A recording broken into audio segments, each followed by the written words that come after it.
Thank you very much. Thank you very much. It's great to be here. Looks like a very exciting day, and we're delighted with the way things are going.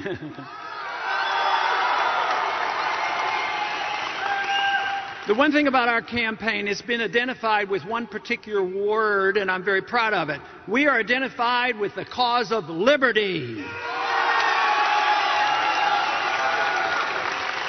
I'm convinced that liberty and an understanding of that and the Constitution can bring us peace and prosperity.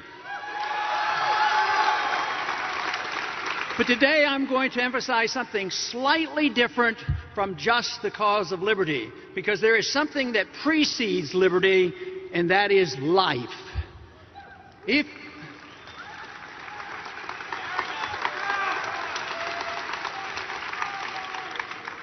I believe in a very limited role for government, but the prime reason that government exists in a free society is to protect liberty, but also to protect life, and I mean all life.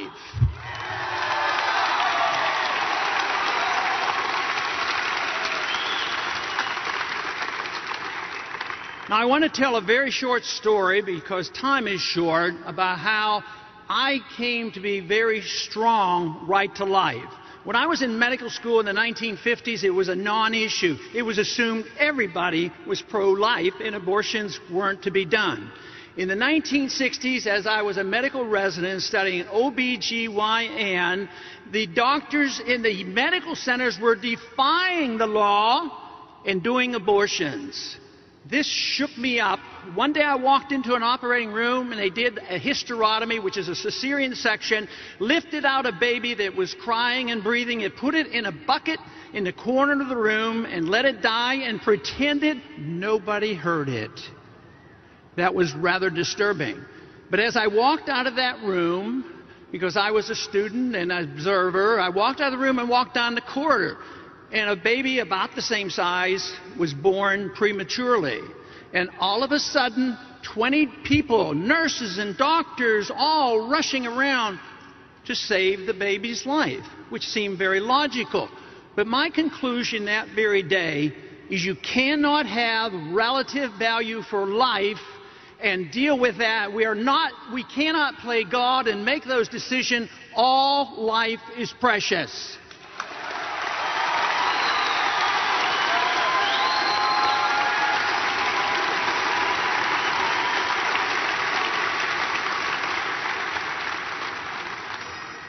If we are to defend liberty and allow people to spend the money as they want, go to the church that they want, and run their lives as they please, you have to understand where that liberty and that life comes from.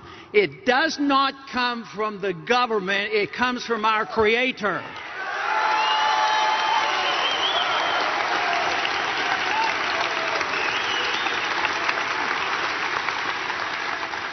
But there's a lot of ways you can defend liberty, in many ways, in a personal way, in an intellectual way, in a religious manner. But also, as determined as I am to promote the cause of pro-life and making sure that governments don't slip off to defeating life and taking life, one of the most atrocious positions this country could have, and that is where government will come along and with force, the armed force of the IRS, and take money from people who strongly believe in pro-life and commit abortions with that. That should be reversed.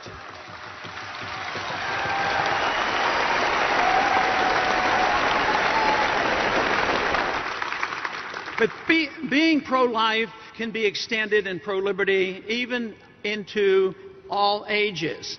Yes, it is good to be pro-life, and we must be pro-life, or you cannot be pro-liberty the way I understand it.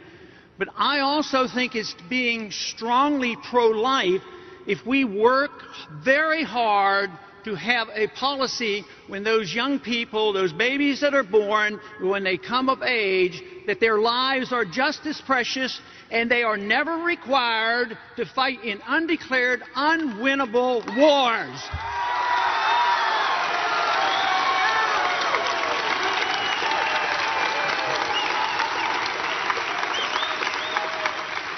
I find it very difficult to protect liberty if you don't truly understand what the Patriot Act is all about. I understand I was in Washington with the great concern on the day after or the day of 9/11. But the Patriot Act is an attack on our liberties in the Fourth Amendment. It does not solve the problems that we face. We cannot protect liberty by taking liberty away from the American people.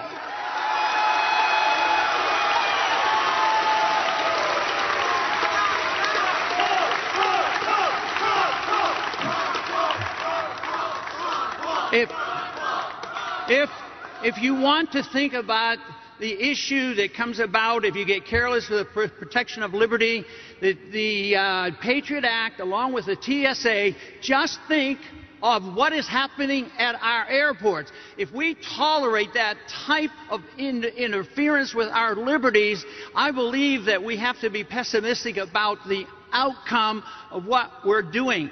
But you cannot repeal the Fourth Amendment in order to say, yes, we can give up a little bit of our freedoms to be safe. You never have to give up liberties to be safe.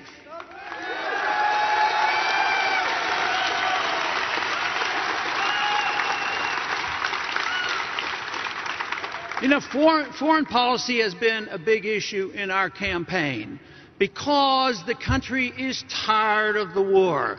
And we're all so broke. The wars have been going on for 10 years. They're undeclared. They're fought under international banners, NATO and United Nations, and we don't see an end to it.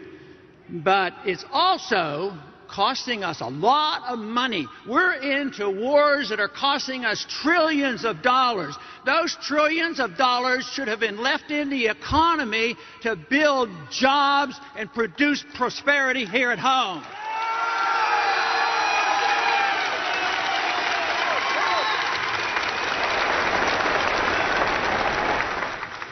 One other symbolism of a failed foreign policy is what we did in Iraq. We went into Iraq. We were supposed to go into Iraq to get the al-Qaeda. There was no al-Qaeda. We went in there to get weapons of mass destruction. There were no weapons of mass destruction. Today, 1/2 of the Christians have been run out of Iraq. We have not done a good job. And the Iraqi government and the Iraqi people now are closer to the Iranians than they have ever been. But symbolically, I want to tell you what was done in Iraq. We built an embassy there. The embassy is big as the Vatican. And just recently, the DOD budget authorized the employment of 17,000 people to work in this embassy. That is not the way to achieve prosperity in this country.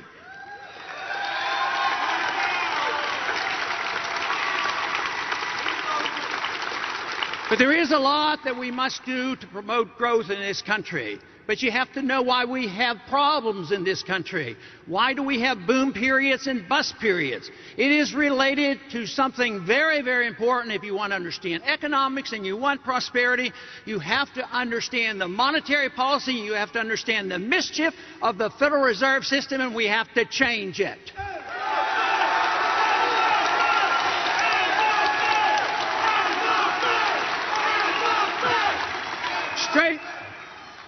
In order to attract investments and attract capital into a country, you cannot have a weak currency. We inflate endlessly, which means we print too much money to pay for the debt. That weakens the currency and it chases capital overseas. It goes to the stronger countries. Now, guess what? We're the greatest debtor in the history of the world. And guess what? We owe $1.4 trillion to China. Then we wonder why we have a problem. You have to have a strong currency. There's nothing wrong with us reinstituting the Constitution because it's still on the books that only gold and silver can be legal tender.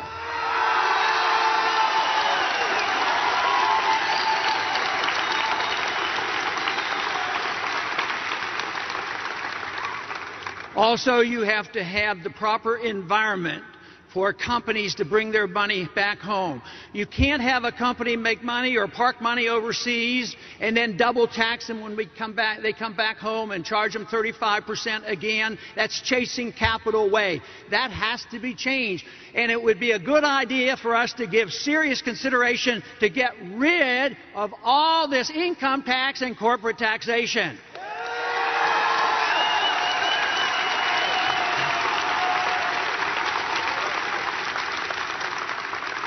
And of course, with a strong currency and with a change of the tax system, you also have to deal with the regulatory system. We have to shrink the size of the Federal Register, not constantly expanding the size of the Federal Register. We need a lot less regulations, not more regulations.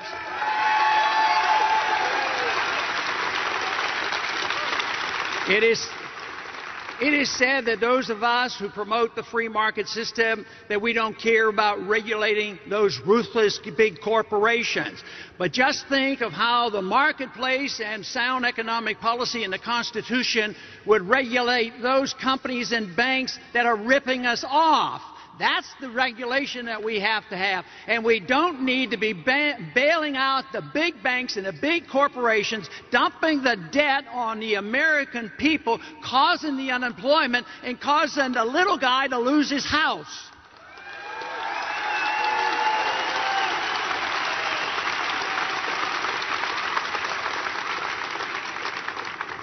The problems are very large. They're very difficult. The solution is not complicated if you understand how we got into this mess. Basically, we got into this mess because we have lost respect for our law of the land, the Constitution, and we have lost our enthusiasm for freedom, that we ourselves can take better care of ourselves and to take better care of our money and our lives and our children's education.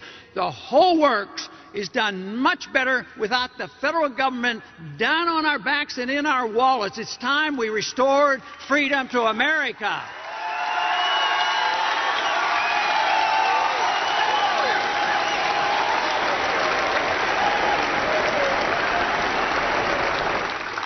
And we have that opportunity. People are starting to recognize. People are accepting the argument that the economy is now in shambles, that there was a housing bubble and there's been a collapse of the housing bubble. The American people now, by a large majority, are saying we've been overseas too long. We don't need an American empire. We need to defend our borders and forget about the borders in Afghanistan and Pakistan.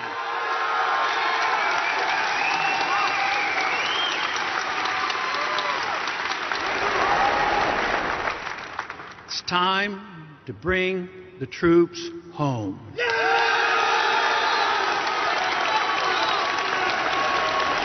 There is no argument that is viable to say that we have to keep troops in South Korea. They've been there since I was in high school. They've been in Japan since World War II. They've been in Germany since World War II. We're flat out broke. And we bring them home and let all the military people who come home help protect our borders and let them spend the money here at home. We need a boost in the economy.